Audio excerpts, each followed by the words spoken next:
All right, can everyone see my screen? Yes. Great. Okay, so good evening, everyone.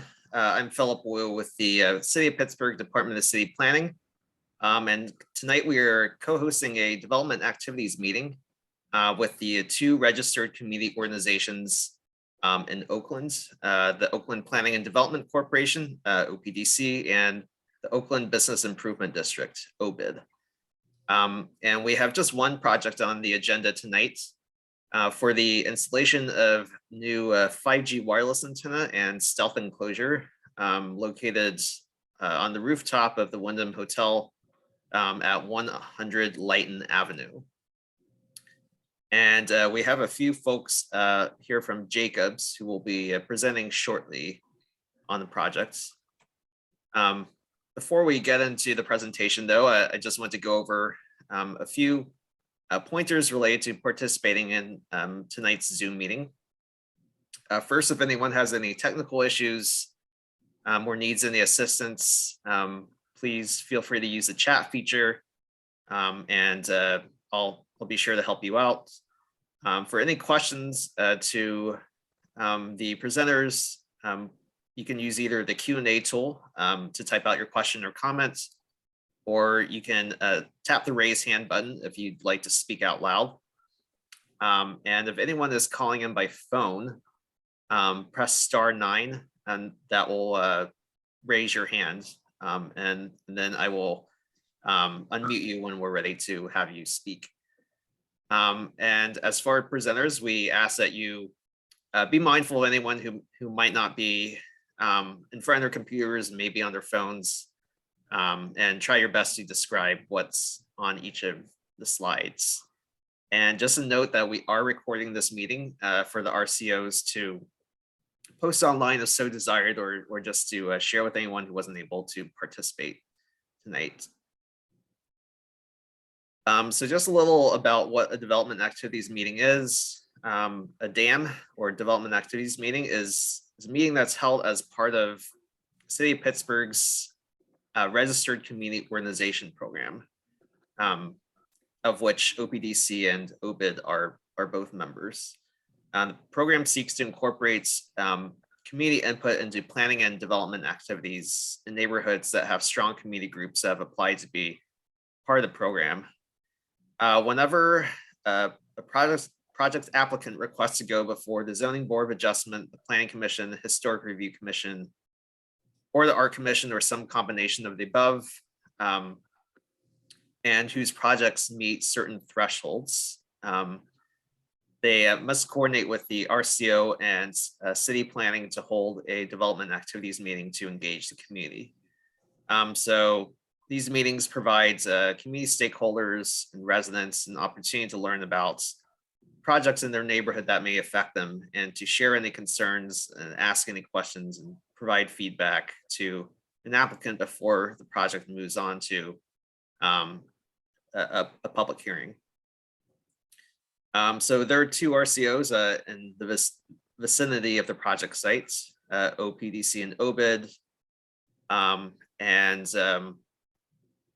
The project will be going to the Historic Review Commission because it is located in the Oakland Civic Center Historic District, which is what is the reason for the meeting tonight.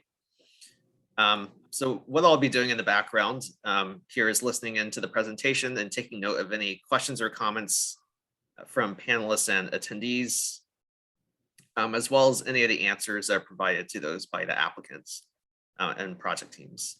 And I'll also be completing a report on behalf of my colleague, Derek Dauphin, who's the neighborhood planner for Oakland, but who wasn't able to be here tonight.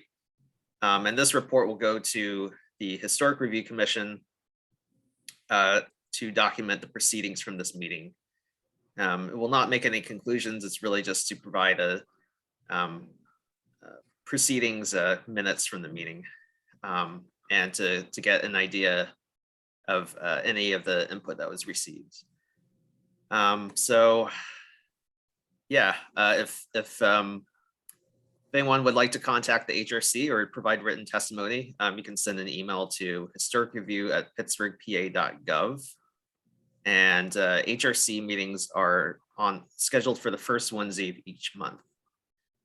So prior to Jacob's presentation, I'd like to offer each of the RCOs a chance to speak about their work and any engagement they've had with the Jacobs team.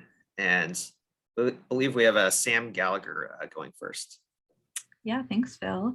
My name is Sam. I work at OPDC. I am the communications coordinator there. Oakland Planning and Development Corporation builds a better Oakland and helps neighbors thrive.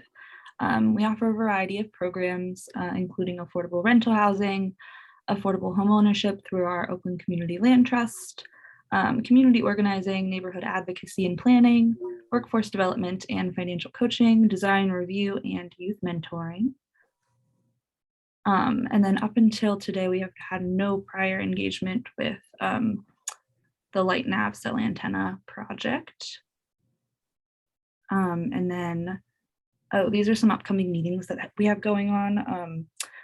If you guys are interested in them, the first one is about Council Bill 2021-1906 called Oakland Crossings. The proposed Oakland Public Realm Subdistrict E was originally scheduled for a planning commission hearing tomorrow, but today actually got postponed for a 30-day continuance. So that will be on February 8th. If you're interested in attending that meeting or learning more about it, you can visit that link. And then we normally have 2 community meetings every month, Let's Talk and Oakland Wide. But for January, those both have been postponed until our February meetings. Thanks, Sam. And now we have Kate Irvin. Hi, I'm Kate. I am OVID's Director of Placemaking and Activation. So a little bit about OVID. We were formed in 1999, and we are the region's 2nd largest place management organization in Pittsburgh. We represent a diverse group of stakeholders, including property and business owners, universities, hospitals, city government, community and cultural nonprofits, and other organizations. OVID is supported in part by over 250 business and property owners. That includes Carlow University, UPMC, McGee Women's Hospital, UPMC, and the University of Pittsburgh. So our vision is to set the standard for growth and innovation with our mission to ensure Oakland's place as Pennsylvania's global center. And our value statement is to reframe the experience of retail, office, and residential environments while dismantling oppression, embracing diversity, promoting diverse business, and creating spaces for social, racial, and economic justice. Similarly to OPDC, this is our first direct engagement regarding this project, but we did circulate the DAM meeting flyer and project information through email, newsletters, social media, and our website, specifically to our large group of stakeholders across both OVID and the Pittsburgh Innovation District. Thanks, Kate. And I think we can probably get started on the presentation. If Jim or Bree, I believe you are the presenters, correct? Yes, that is correct. And you're welcome to share your screen. Good evening, everybody. My name is Jim Prokopiak here on behalf of AT&T. I am with Jacobs. Also on the call with me is both Brianna Walter. There's also Vincent Yang, who's our engineer, and Mandy Brady is also on the call. So a general overview of this project is that AT&T is currently on the Wyndham Pittsburgh University Center located at 100 Lytton Avenue. We've been there for many years. I think the lease was originally executed in 2009. Currently, we are on the external of the building, side mounted, which we'll show you some photos of. However, due to a landlord request, due to them wanting to rebrand the property, their hotel, they've asked us to move our existing equipment from the location where it is on the side of the building to the top of the building in a stealth enclosure. Let's see here. So,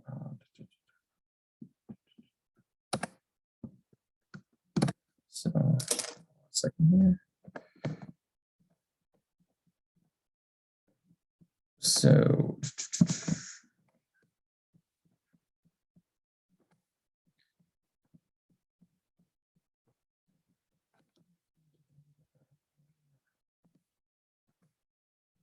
can everyone see my screen now?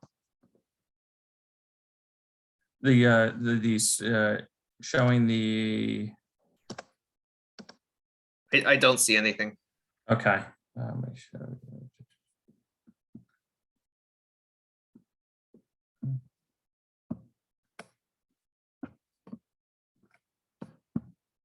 Do you see anything now? Yeah, see it. Okay. So this is so the scope of work for this is relocating the existing antennas from the upper penthouse, from the outside to the upper penthouse, and enclosing that cell structure. This is a map showing where we are existing. If you look in right here, is where our antennas currently are here and here on the sides. So this map is showing where the photo sims for photo 1, which is this one right here, is showing. Currently, you can see our antennas located on 2 sides of the central penthouse, which are visible from the ground and that type of stuff. And then to the right is showing what it'll look like after we construct the stealth enclosure. So you won't see those antennas anymore. Likewise, from this view, which is the second location shown on the map, again, the antennas which are clearly visible now, even though they are painted to match, will now not be visible because they will be inside that stealth enclosure. And then following up, we have the drawings which show exactly what we're doing. So on page 8 of our is sort of a layout of what the stealth enclosure, where it's going to be located on the roof. The existing ladder will stay. We will basically build a enclosure of RF friendly material with the antennas and all the equipment inside of that enclosure, so that no equipment will be on the outside.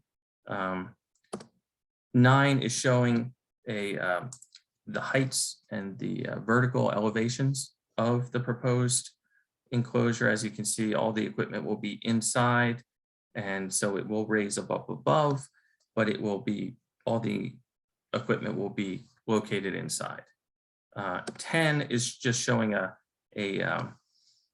close-up of where the equipment will be located inside. And then 11 is just a sketch of the construction of the stealth enclosure. The stealth enclosure will be painted to match. Basically, as part of the process, once we get approval, what we will do is we will go to, we will get a sample using a wheel of the current paint that will then be matched by the manufacturer of the stealth enclosure. And once that's signed off on, then it will be manufactured as part of the stealth enclosure. So there won't be painting involved or anything like that. It will come pre-done. So it'll match pretty clearly. And in the past, the company that does that rate cap is very good at matching those colors. So all in all, we think it's actually an improvement to the present facility, because currently, if you're looking for them, you're going to be able to see the equipment because they are on the outside. We can paint, some of them are painted to match, but not everything is, just because you have pipe mounts and all of that type of stuff that is there. All of that stuff will now be enclosed internally, which we think will enhance the visual aspect of the hotel. And also to note, this is as part of our due diligence. AT&T and Jacobs has already taken this through the SHPO process. This required a Section 106, and that was actually approved through the state SHPO process. So it's just one of those, we think it actually is an improvement on the existing, and And with that, anyone have any questions?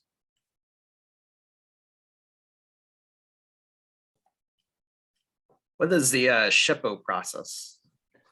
So basically, the it's a state historic preservation process that we had to file for certain buildings that are over 45 years old, that type of stuff. We submit a section 106. It goes through various approvals, including Native American review.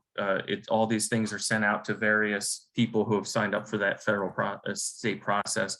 So the section 106 is a specific policy process, and it's gone through that process. So there was they found from their decisions that there were no adverse effects to any historical properties in the historic register that they have. Great, thank you.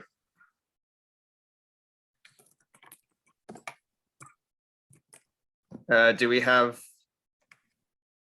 any questions from panelists or attendees?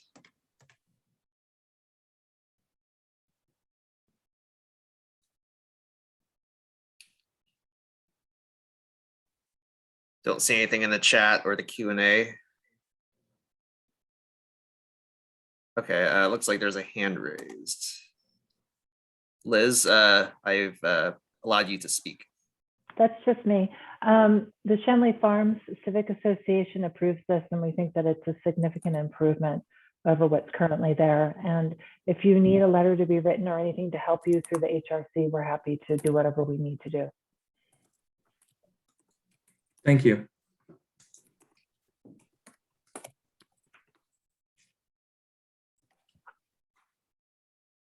All right. Any further questions or comments?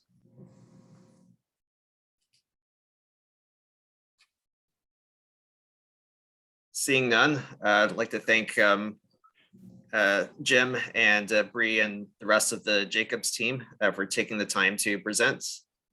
And thank you also to both of the RCOs, as well as everyone for attending the meeting tonight. And with that, I think we can let out early. Thank Have a you. great night, everyone. Thank you. Thank you. Thank you.